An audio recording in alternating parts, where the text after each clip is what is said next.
what decision the vice president is going to make.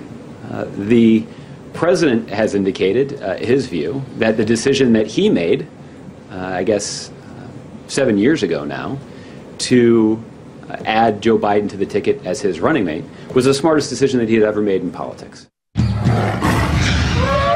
All right, let us gather for a moment and feel sorry for the once anointed Democratic presidential candidate. Her polling numbers are down. Her fellow lefties are turning on her. Even the president has given her potential challenger a solid go get him and a hearty handshake. This has some on the right are talking up a candidate's linguistic skills and a consideration that some people may need to sober up when they get to the polling place. All right, here we go with the political animal. She's the New York Times best-selling author, financial and political commentator, and CNBC contributor Carol Roth. He is the senior political contributor at Forbes.com, co-host of The Daily Wrap here on Newsmax, weeknights at 6 Eastern. Rick Ungar, I thank you both for being here. First animal up out of the box. Yeah. Let's go ahead. Carol, you got this here. Roger Ailes, the news chief at Fox News, has today said that Donald Trump needs to apologize for his latest tirade of tweets aimed at Megyn Kelly. And I got to tell you here, the one thing that he says in here, on the tweets, doesn't say, but tweets out, somebody in this called Megyn Kelly a bimbo. And then he retweeted it out. Carol, simple question. Should the President of the United States be okay under any circumstance with calling a woman a bimbo? Well, he just shouldn't do it. I don't know, as the President of the United States, that you want to be using that language, that you want to be retweeting. You know I'm a Donald Trump fan as a person in this race, but this is his albatross. He needs to stop bullying individuals. He needs to move on. There are so many people that he could attack, from the Democrats, from Putin, situations that he could be focused on. He needs to get away from these personal one-on-ones, especially with somebody who is popular, really good at her job, and on a very powerful network. It is just, from a risk-reward standpoint, it makes no sense. And it's the one thing you just can't reason with Donald Trump, and it could really be his downfall. So I hope that he takes this as a lesson, gets over it, and moves on. Yes or no? Are you okay with a POTUS candidate calling a woman or referring to another woman as a bimbo? Me personally? Yes, you personally. Let me say this. No. Just he basically is using that phrase. Are you okay with that? If he were somebody who didn't do it to everybody, I'd be more concerned about it, but it's certainly not appropriate language. But let's put it this way. He'd have no problem calling a man the equivalent. So I don't think for him it's a misogynistic attack. He is an equal opportunity offender. All right, Rick, I'll tell you what Carol said there is right. He offends everybody. He doesn't really decide whether it's male, female, white, black. He goes after everybody. But from the left, do you look at this as a Christmas present? Yeah, you know what? I don't look at it from the left or the right. I look at it from the point of view that being president is all about character. And, you know, I'm not crazy about the idea of having a president who insults everybody and everything, speaks in this way, and who I'd be embarrassed to tell my grandchildren about, that this is the way you're supposed to behave.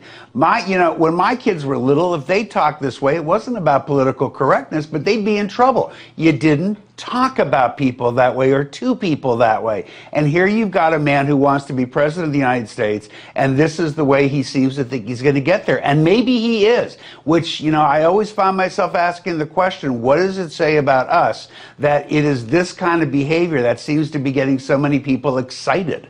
All right, now, I want to go back a couple of days here, because on Late Night with Seth Meyers last week, Seth's becoming sort of the political pundit of Late Night, and he was explaining here why he thinks no one should be worried about Donald Trump winning the Republican presidential nomination. Here's what he said. People are going to be standing outside the voting booth, and they're going to be like, I'm voting for Donald Trump because I'm politics as usual, I'm tired of it. And then you'll go in, and as soon as you close the curtain, you're just going to sober up and be like, oh my God, what was I talking about? That's crazy. Jeb Bush, I can't believe I almost did that. That's nuts. And then you'll walk back out and you close the curtain, and then you'll tell everybody, I voted for Donald Trump, because none of that matters.